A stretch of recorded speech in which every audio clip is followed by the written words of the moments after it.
नमस्कार, स्वागत है राज्यसभा टीवी में। आपके साथ मैं हूं अभिलाषा पाठक। आइए शुरुआत करते हैं इस वक्त की हेडलाइंस के साथ। प्रधानमंत्री नरेंद्र मोदी ने आतंकवाद और गरीबी खत्म करने को बताया सरकार की प्राथमिकता। असंगठित क्षेत्र के कामगारों के लिए प्रधानमंत्री श्रम योगी मानधन योजना का अहमदाबाद में किया शुभारंभ। असंगठित क्षेत्र के कामगारों को 60 साल की उम्र के बाद मिलेगी 3,000 रुपए की मासिक पेंशन।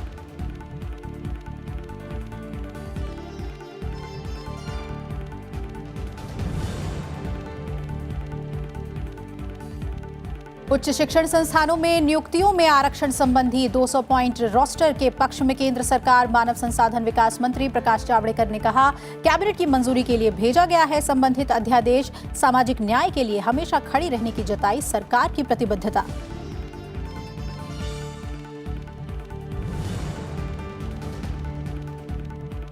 घुसपैठ पर रोक के लिए भारत बांग्लादेश सीमा पर इलेक्ट्रॉनिक निगरानी परियोजना की शुरुआत। केंद्रीय गृह मंत्री राजनाथ सिंह ने असम के धुबरी में किया अंतर्राष्ट्रीय सीमा पर परियोजना का शुभारंभ। हथियारों, विस्फोटकों, मादक पदार्थों और पशुओं की तस्करी रोकने में भी मिलेगी मदद।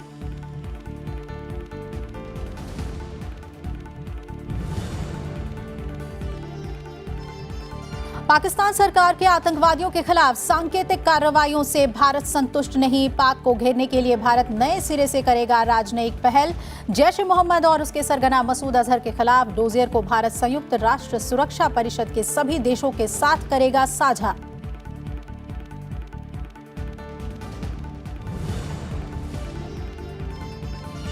और भारत ऑस्ट्रेलिया के बीच नागपुर में हो रहे दूसरे वनडे मुकाबले में रोमांचक मुकाबला। टीम इंडिया के 250 रन के जवाब में ऑस्ट्रेलिया ने 34 ओवर में 4 विकेट पर बनाए 150 रन। विराट कोहली ने खेली 116 रन की शानदार पारी।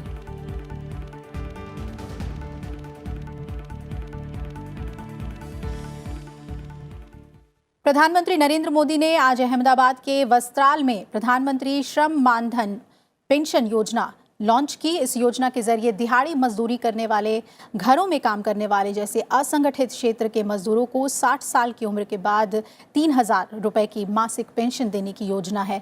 इस योजना की घोषणा 2019-20 के अंतरिम बजट में की गई थी। असंगठित क्षेत्र के कामगारों के लिए पीएम श्रम योगी मानधन योजना का प्रधानमंत्री नरेंद्र मोदी ने शुभारंभ किया।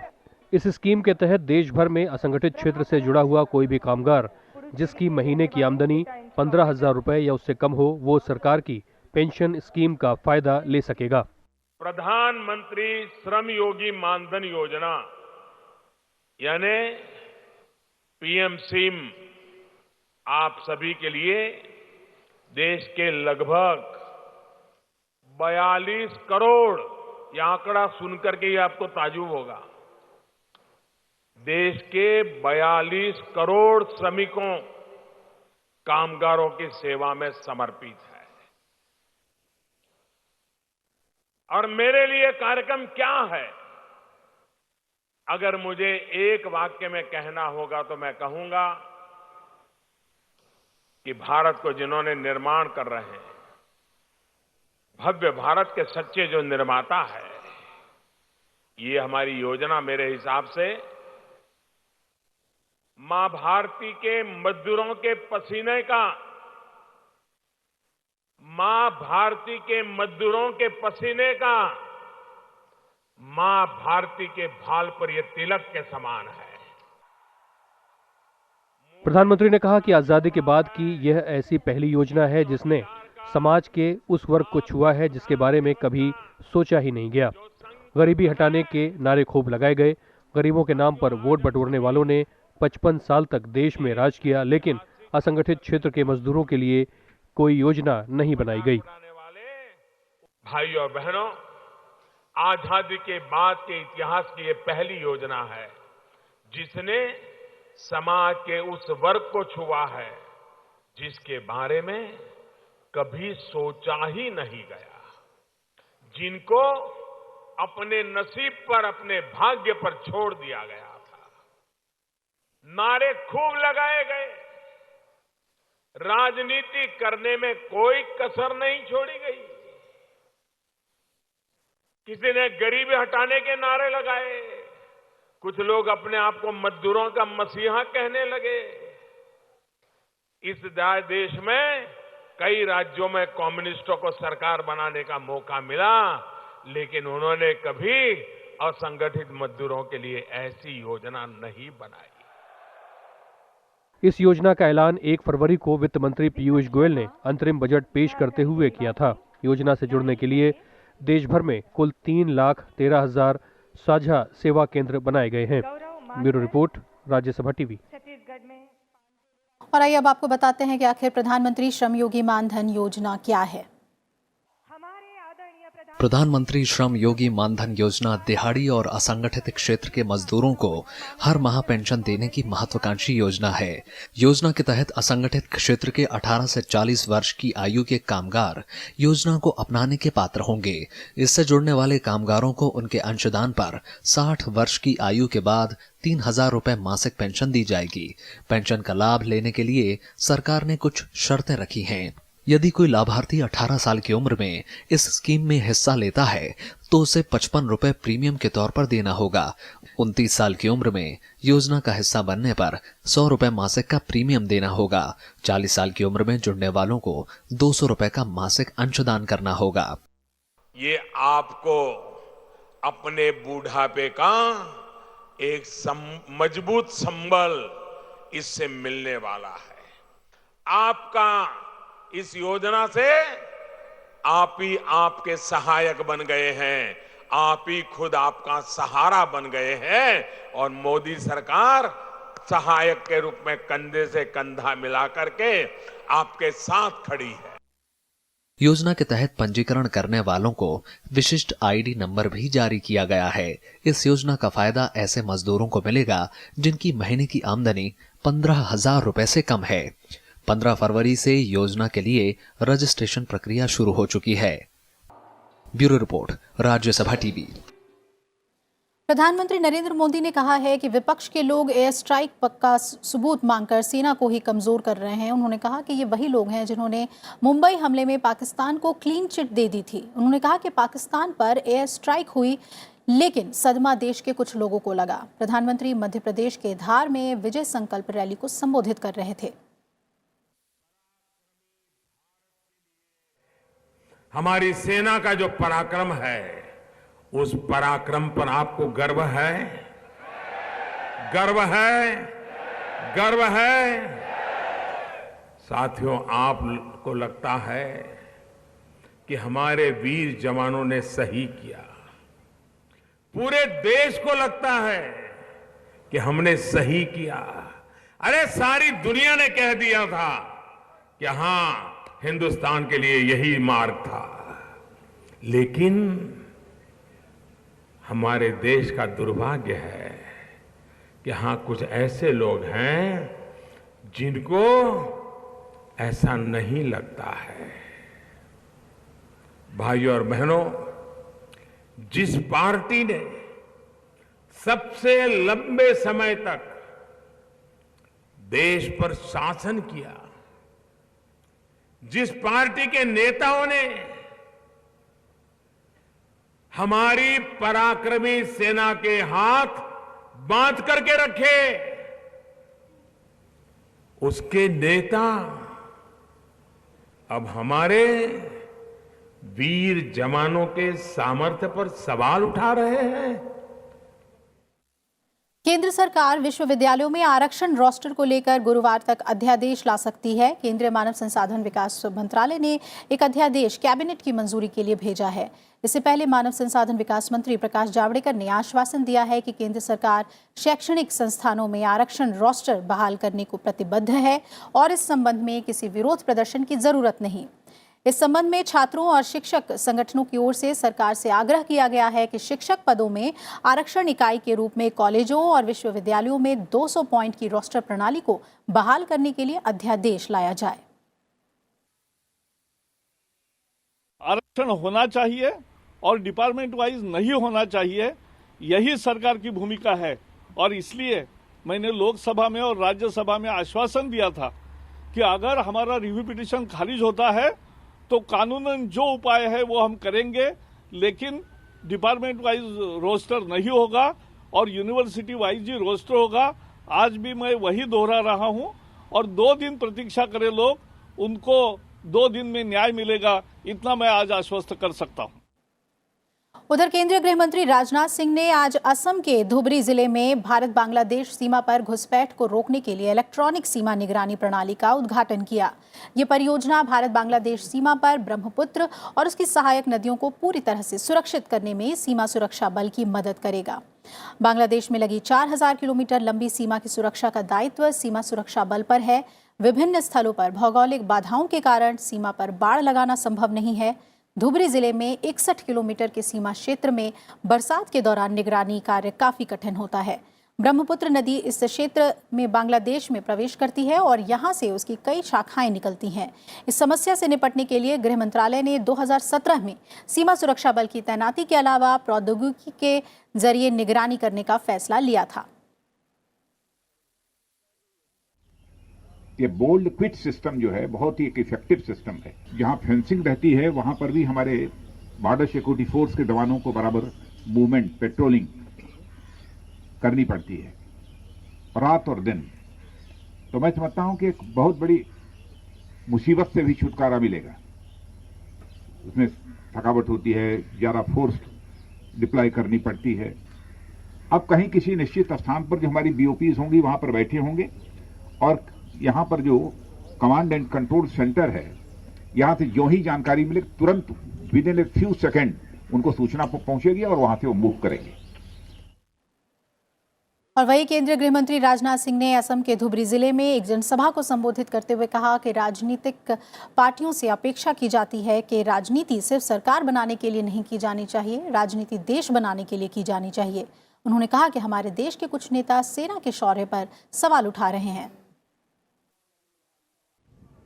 यदि हमारे कांग्रेस के दोस्तों को लगता हो नंबर उन्हें बताया जाना चाहिए तो मैं कहना चाहता हूं कि आप जाना चाहते हो पाकिस्तान तो जाकर गिन लो, पूछ लो वहां के लोगों से कि हमारे एयरफोर्स के जवानों ने कितने लोगों का सफाया किया।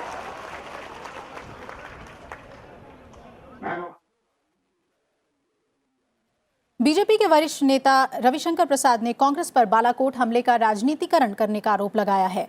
कांग्रेस नेता दिग्विजय सिंह द्वारा बालाकोट पर किए गए हवाई हमले को दुर्घटना बताए जाने पर भारतीय जनता पार्टी ने कड़ा ऐतराज जताया। केंद्रीय मंत्री रविशंकर प्रसाद ने आरोप लगाया है कि कांग्रेस नेता किसी साजिश के तहत इस तरह के बयान दे रहे हैं। उन्होंने कहा कि कांग्रेस के नेताओं में होड़ मची है कि सेना का मनोबल कौन कितना गिरा सकता है। ये किस षड्यंत्र के तहत हो रहा है? The BJP would like to know, is all this tweeting a part of a conspiracy? क्योंकि जो भी यहां कहा जा रहा है वो पाकिस्तान में दिखाया जा रहा है। रात में हिंदुस्तान के टीवियों का मैं अभिनंदन करूंगा, वो भी दिखाते हैं पाकिस्तान की टीवी पर क्या होता है। और यूट्यूब पर कांग्रेस के सारे प्रवक्ताओं की टिप्पणी, वहां हेडलाइन न्यूज है। उस दिन जो ऑल पार्टी मीटिंग किया था इन लोगों ने, जो प्रस्ताव पारित किया था, वो पाकिस्तान रेडियो और पाकिस्तान टीवी पर हेडलाइन न्यूज था। पाकिस्तान सरकार के आतंकवादियों के खिलाफ सांकेतिक कार्रवाई से भारत संतुष्ट नहीं है। भारत को इस बात के पुख्ता सबूत चाहिए कि आतंकवादियों ने अपनी गतिविधियां रोक दी हैं और उन्हें गिरफ्तार कर उनके खिलाफ मामले शुरू कर दिए गए हैं। इस बीच आतंकवाद पर पाकिस्तान को घेरने के लिए भारत नए सिरे से राजनयिक पहल भी शुरू कर दी है। इसके तहत भारत ने जैश ए मोहम्मद और उसके सरगना मसूद अजहर के खिलाफ डोजियर को भारत संयुक्त राष्ट्र सुरक्षा परिषद के सभी देशों के साथ साझा करेगा। सुरक्षा परिषद के स्थायी सदस्यों अमेरिका, रूस, ब्रिटेन, फ्रांस और चीन के साथ भारत ने अलग से इसे लेकर संपर्क बना लिया है। सुरक्षा परिषद में 13 मार्च को जैश सरगना मसूद अजहर को प्रतिबंधित करने पर आपत्ति दर्ज कराने की आखिरी तारीख है। सरकारी सूत्रों का मानना है कि चीन का रवैया इस मामले पर अभी तक सकारात्मक और आतंकवाद के विरोध में रहा है। उसके साथ भी अलग से बातचीत चल रही है। पिछले सप्ताह पाकिस्तान के विदेश मंत्री शाह महमूद कुरैशी ने अजहर के वहां होने की बात स्वीकारी थी और उसे जैश के प्रमुख के रूप में कहा था। भारत को इस बात पर विश्वास नहीं है कि मसूद अजहर बीमार है। पाकिस्तान महज उसे छुपा रहा है। भारत इस बात पर दबाव बना रहा है कि मसूद अजहर के खिलाफ कार्रवाई हो और ऐसी कार्रवाई जो दिखे। आइए खबरों में रुकते हैं एक छोटे से ब्रेक के लिए।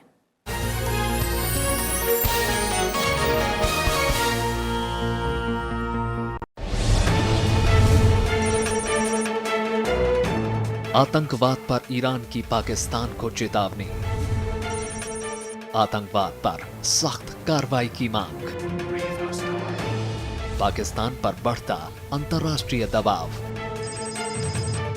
अब क्या होगा उसका अगला कदम?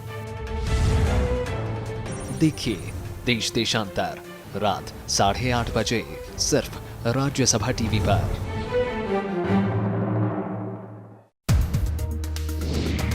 The way the opposition has done its political posturing by questioning the airstrikes, questioning the number of dead, why do you think there is a rhetoric of skepticism amongst the opposition parties? What can be more shameful and more worse than that? And they're standing totally exposed in front of the people.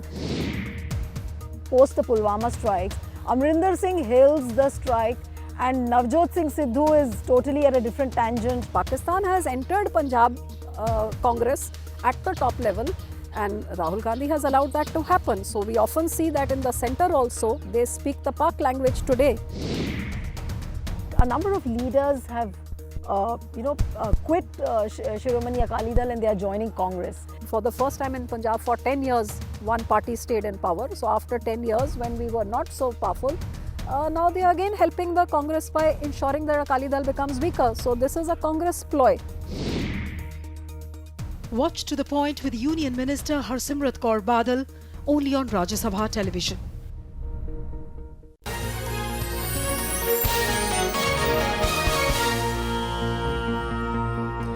Break के बाद स्वागत है आपका। आइए खबरों में बढ़ें आगे। चुनाव आयोग ने आज अपने दौरे के दूसरे दिन जम्मू में तकरीबन सभी राजनीतिक दलों से मुलाकात की। सभी दलों ने एक सुर में राज्य में विधानसभा और लोकसभा के चुनाव एक साथ करवाने की मांग आयोग से की है। मुख्य चुनाव आयुक्त सुनील अरोड़ा के नेतृत्व में चुनाव आयोग का एक उच्च स्तरीय प्रतिनिधिमंडल जम्मू कश्मीर के दौरे पर है। इस दौरान चुनाव आयोग की टीम ने श्रीनगर और जम्मू के जिलाधिकारियों के साथ साथ विभिन्न राजनीतिक दलों, पुलिस अधिकारियों, राज्य के सीईओ, केंद्रीय एजेंसियों और चीफ सेक्रेटरी से भी बातचीत की।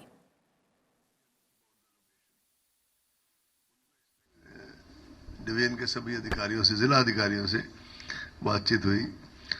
फिर सेंट्रल एजेंसीज जो हैं, जैसे डीजी इनकम टैक्स इत्यादि इत्यादि, और जो भी एनफोर्समेंट एजेंसीज हैं, उनसे बातचीत हुई। Some representatives pointed out that the polling stations are shifted at very late stages due to citing security reasons and causing confusion about the location.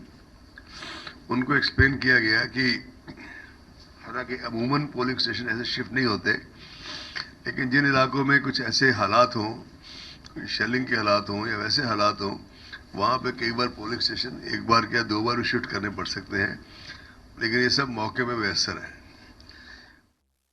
SP-BSP गठबंधन में राष्ट्रीय लोकदल के शामिल होने की औपचारिक घोषणा हो गई है। राष्ट्रीय लोकदल मथुरा, बागपत और मुजफ्फरनगर सीटों पर चुनाव लड़ेगी। इसका ऐलान राष्ट्रीय लोकदल के अध्यक्ष जयंत चौधरी और समाजवादी पार्टी के अध्यक्ष अखिलेश यादव ने एक संयुक्त प्रेस कॉन्फ्रेंस में की। एसपी अध्यक्ष अखिलेश यादव ने कहा कि कांग्रेस पहले से ही हमारे साथ गठबंधन में शामिल है। कांग्रेस के लिए अमेठी और रायबरेली की 2 सीटें छोड़ी गई हैं।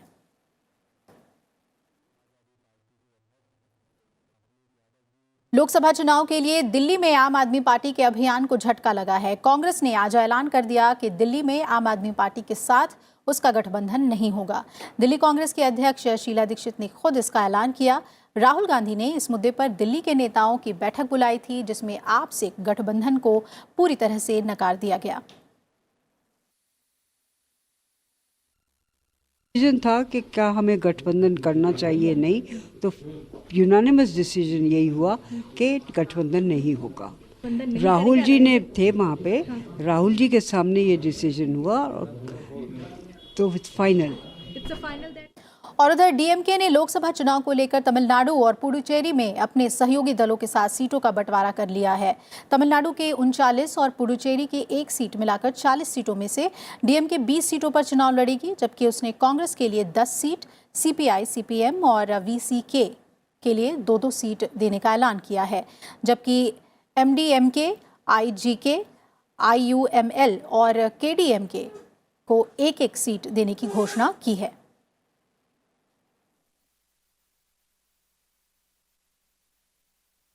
भारतीय जनता पार्टी के अध्यक्ष अमित शाह ने कहा है कि पुलवामा में 40 जवान शहीद हुए, उनके परिवार के साथ संथाल की जनता चट्टान की तरह खड़ी है। ये वो भूमि है जिन्होंने अंग्रेजों के खिलाफ सबसे पहले लड़ाई लड़ी थी।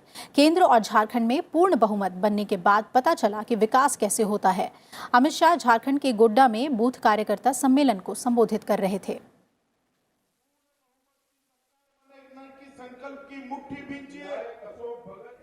एक गरीब चाय बेचने वाले के बेटे को दुनिया के सबसे बड़े लोकतंत्र का प्रधानमंत्री बनाने का काम ये भारतीय जनता पार्टी। और मित्रों, इसलिए पूरी दुनिया में हमारी पार्टी कार्यकर्ताओं की पार्टी नाते जानी जाती। और मुझे आपको सभी को गर्व है कि हम ऐसी पार्टी के सदस्य हैं जो कार्यकर्ताओं की पार्टी। सरकार द्वारा किए गए सर्वेक्षण में पाया गया है कि ग्रामीण भारत में 93% घरों में शौचालय की सुविधा है। ग्रामीण परिवारों में 96.5% लोग इनका उपयोग करते हैं। राष्ट्रीय वार्षिक ग्रामीण स्वच्छता सर्वेक्षण 2018-19 में 90.7% गांवों में खुले में शौच मुक्त होने की पुष्टि कर दी गई है। इन गांवों को विभिन्न जिलों और राज्य ने ODF घोषित किया था। यह सर्वेक्षण एक स्वतंत्र सत्यापन एजेंसी ने पेयजल एवं स्वच्छता मंत्रालय की निगरानी में किया है। मंत्रालय ने कहा है कि यह सर्वेक्षण नवंबर 2018 और फरवरी 2019 के बीच किया गया, जिसमें देश के सभी राज्यों समेत केंद्र शासित प्रदेशों के 6,136 गांवों में 92,040 घरों को शामिल किया गया है।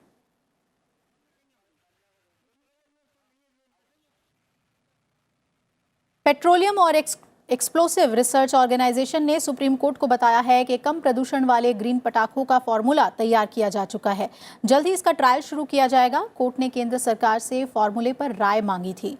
पिछले साल सुप्रीम कोर्ट ने फैसला दिया था कि देश में सिर्फ ग्रीन क्रैकर्स का निर्माण होगा। कोर्ट ने कहा था कि हमने इस सोच के साथ प्रदूषण फैलाने वाले पटाखों पर प्रतिबंध लगाने का आदेश दिया था कि कुछ वैकल्पिक व्यवस्था की जाएगी। कोर्ट ने कहा था कि श्रमिकों की आजीविका की रक्षा करने और पटाखे चलाने पर कोई प्रदूषण ना हो, इसके बीच कोई संतुलन बनाना होगा।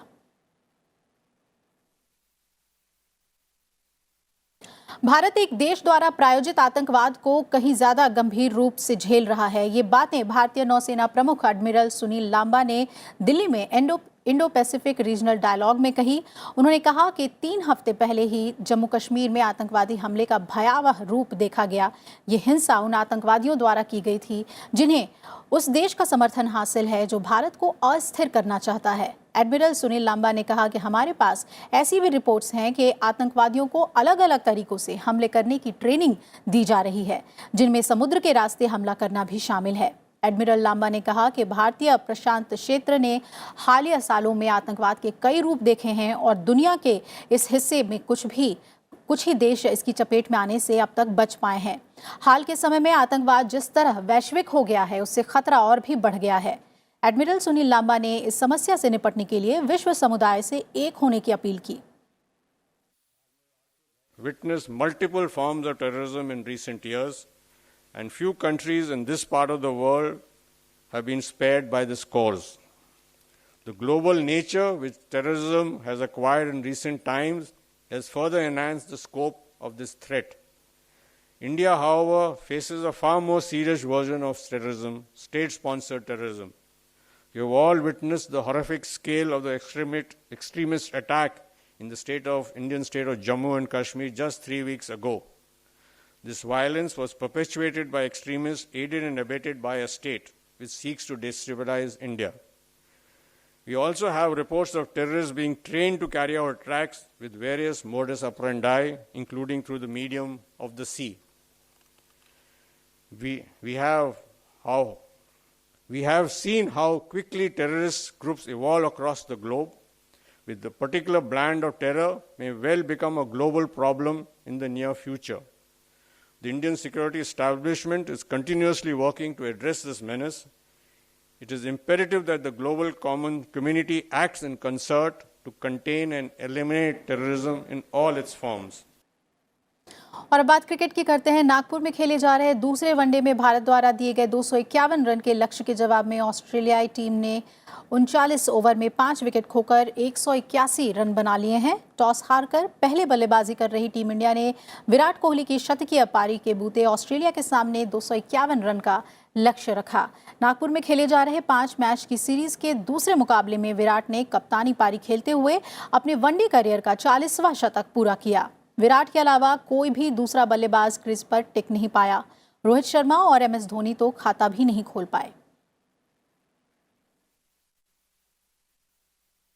और इसी के साथ इस बुलेटिन में फिलहाल मेरे साथ इतना ही। आप जुड़े रहिए राज्यसभा टीवी के साथ। नमस्कार।